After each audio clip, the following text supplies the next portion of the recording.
This week we saw Chelsea and Arsenal overcome their problems, but United still want to entertain their problems. Brighton in brackets. Let's go into that. That's a perfect segue into... Why is everyone writing 5-0 in the comments? Because when Arsenal slapped Chelsea 5-0. Oh! 5-0. Hey, there comes for you, boy. Hey. Arsenal hype. Leave me alone, man. Go that way. Let's talk about United though. Obviously, Brighton are like we've got a rivalry with Brighton for different reasons. Yeah. For business reasons.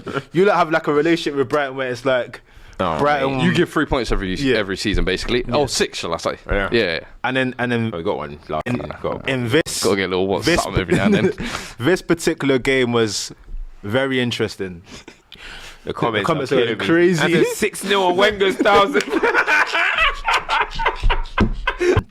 This one was particularly interesting because obviously the context. United going into the second game, can they improve on their first performance of the season? The question marks going into the game were, will Garnacho start? And it was your strikers out. And obviously it was an unchanged side. Yes. The result ends 2-1. We have one of the funniest moments of the season. It's going to be one of the funniest moments of the season with the offside goal. Welbeck gets a goal against his old team. His 100th career goal. Do you know what? I feel like the game, the first half, I think it was like 50-50. Do you know what I mean? I don't think it was anything. I don't think... It's funny because this is, in terms of the Brightons that we've lost to, when they had Pascal Gross, Solid March and all that type of stuff, I think three different Brighton managers have beaten Ten Hag, I believe it is. Dang. You know, 3 different Brighton managers. I think Potter, De Zerbi and Hursley. Yeah, you thought it wasn't going to be a beating because Gross wasn't there, innit? No, I tell you, we thought we're free from Gross. Listen, early season Gross in the stands watching, bro. In all honesty, I think it wasn't even the best Brighton performance. So I'm not going to sit here and act like it was anything like... I wasn't really outraged. You know, going 12:30 to Brighton, I had a feeling it was going to be tough. I think I said here, we're going to draw. No, I said on Inside Scoop, we're going to draw. But then the loss came. But then even when you look at the starting lineup, for example, like... And this has got nothing to do with Maguire, because I think Maguire was actually better than Lisandro Martinez. And if you actually look at the goal properly, Lisandro had a stinker for the goal as well. But Maguire's going to be the one that maybe because it first came through him, he should have done better. But why Lisandro decided to mark Milner instead of Welbeck is beyond me anyway. But I think even though he did, we got Liverpool next. You want Man United to get them new signings in and see how quickly we can form partnerships and get going. But then when it didn't happen, I was like, okay. But then my concerns is that a lot of people are saying there's difference with Man United. Oh, there's a difference. I can see a little bit. What we find as different, it's like we're babying our club. That's what it is. We are babying our club. We're like, we're pressing a little bit better. Oh, we broke a line, just broke some lines. Oh, it's getting better. We're trying to gain like this. Marginal gains. Small.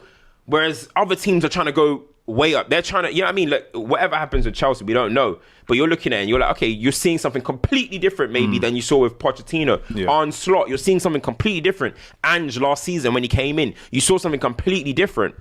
We're still trying to be like, oh yeah, but that press is a little bit nicer. Oh, that line, we broke that line. And it still, for me, doesn't feel right. Is that not because it's still the same manager though? Same manager, same manager, and we've made some sales, but have we sold people that actually impact the first team, the starting 11? Not really.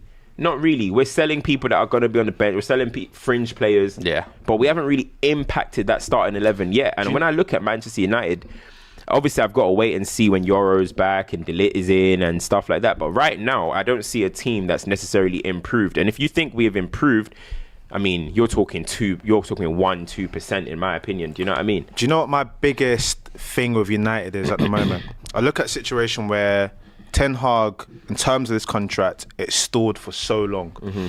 We always talk about when a new regime comes in, the first big thing they do is put their man in charge. They haven't done that there. They've given Ten Hag as like a 2-year contract. No, they just extended it. What was already meant to be. So basically, it would then turn into 18 months by the time we get to January and whatnot. Van Nistelrooy is next to him. He's still... They're standing players that seem to be in the mold of what Ten Hag wants. He has relationships with everything. And what I can't get over my head is, is he building for himself, or are they building for something beyond him? Because at the moment, I'm still seeing the same Manchester United from last year where you concede and then for the 5 minutes after that, we're at a football match. Let's try and play football. That's not what Manchester United should be doing. I'm still seeing a situation where the substitutions are clueless. Yeah. Mason Mount actually looks decent. Like in the first half, he gets hooked. Bruno Fernandes was kind of like, oh, you're taking me off. All right, I know what's going to happen there. He gets hooked. I thought that was Rashford was not playing well at all. But Rashford should not have been starting. I know Garnacho's probably trying to find his way back to fitness and whatnot, but Rashford shouldn't be starting. Yeah. The same mistakes from last year in terms of Ten Hag are still being made. So I don't know what confidence the players are filled with knowing that it's the same thing from last year. I don't know whether they have any sort of desire to improve their standards because they're making the same mistakes. Defensively, that last goal was an embarrassment. You've got open header with 3 guys waiting there. For to be fair, that's on the players. That one's on the players. Like, I don't think there's a situation in which I'll ask you this. Can control that. If you look at that's just basic communication. It is basic communication. But bro, I'll ask you this. I agree that it's on the players. Yeah. But how many times do we say that whilst things are on the players, the standards of the manager, what the manager's setting in, is a fundamental to everything. Because I've seen that same thing from United for so long, and don't get me wrong, I know that some of these players are probably not to stand for United, but I've seen that so many times United. That's not new. How many times have you looked at and said that my defence are just walking and looking at everything? So it's like, are United planning for a future under Ten Hag? And if they are, is it a toothless exercise knowing that they're probably going to sack him and let go of him? And have you wasted 18 months? Or is the plan that Van Nistelrooy is going to take over and then we're going to have like a Ollie sort of era where it's like the club legend rouse it up again? It's weird. It's with the manager situation, obviously that was, look, it's well documented they were looking for another manager. I don't think they were able to get a new manager. So they decided to stick with Ten Hag. There was pressure, not pressure, but a lot of fans wanted him to stay after the FA Cup final win. They wanted to give him that opportunity. I do think there's trying to sign a certain type of player. De Ligt, powerful, tall, Euro, tall, young as well. All the players that United are trying to sign are at a good age. You can come from Joshua Zirkzee. If Ugarte comes through, he's still young. I think he's 23, Ugarte, or something like that. Yeah. So I think they're trying to go for a younger profile. But I do understand what you're saying in terms of they still players that, listen, you don't have to sign players that Ten Hag does not want. It just has to make sense in terms of what Manchester United want to do. So that's the I always said, look, if they kept Ten Hag, we're going to see, I think it was a bit, so I'm still going to give it the opportunity for them to work and for them to do what they need to do. Listen, it's only the second game of the season. I was going to say, so it's nothing, you don't have to act like you're throwing the toys out of pram and all this type of stuff, the world's going to end. But in terms of looking at Manchester United and thinking, are you optimistic? Are you giving something where it's like, I think this season can be better? Or it's hard not to be better. You finished 8th, worst ever finish. But you're looking at Liverpool. They look like they're going to still be in the top 3. Spurs are still going to be good. Chelsea, if you guys can continue, we'll see with what happens to you. Aston Villa, they were very unlucky yesterday. Watkins should have put the game to bed.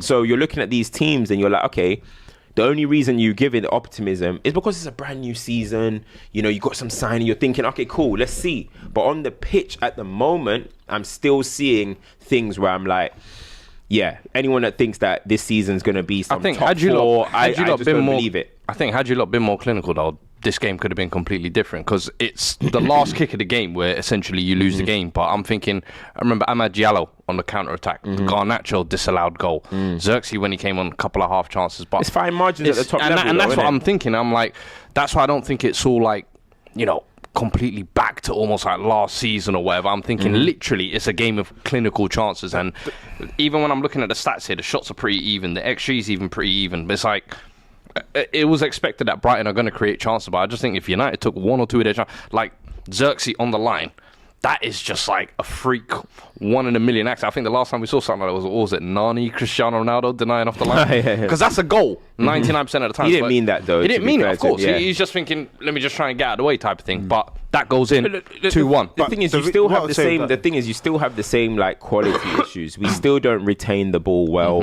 You know what I mean? We're still suspect to certain transitions. Do you get where I'm coming from? So those are the things that you want to improve. But how is that going to improve if you have the same personnel out there as well? But the problem is, at some point, we just want to see, as Manchester United fans, we just want to see our team look drilled and coached well. Because is that- I can sit here and say, oh, okay, get rid of Casemiro, bring in a new one. Get rid of it. So if Casemiro goes out, Ugarte comes in. Do I now think Man United's midfield is going to be different? I don't. I think the same. And We're going to that's have the the same thing, issue. like, So even are when we you now say- just going to keep saying just sign 12 players? And no, you We can't have that We have to solution. get You the can't. manager has to coach. And that's the thing. And I feel like when you even say the personnel, I'm looking at Amad Diallo, wasn't involved really last season. You'd expect some from him this year. He's been good. Bruno and Rashford maybe No. weren't up to form last year, but you're expecting something different this year. I feel like Mason Mount is almost like a completely new signing. Kobe was only playing half the season last year. Lisandro wasn't even here last year. So I'm looking... Mazraoui wasn't here last year. So a lot of these players, I still feel like is still a bit different. But as you say, it comes down to the coaching, is what I think it comes down to, rather than just having to go out in the market and say, we need new players, we need new players. No, at some point, you actually have to coach this team to be better. That's the thing. where there's going to be eyes on Ten Hag. There's going to be so much attention to him because what is super interesting is, especially with United, Chelsea, I think all fans do this. You get to the situation where it's almost double jeopardy. End of the season now, let's say you guys win the FA Cup and he gets fourth. Yeah, he'll stay.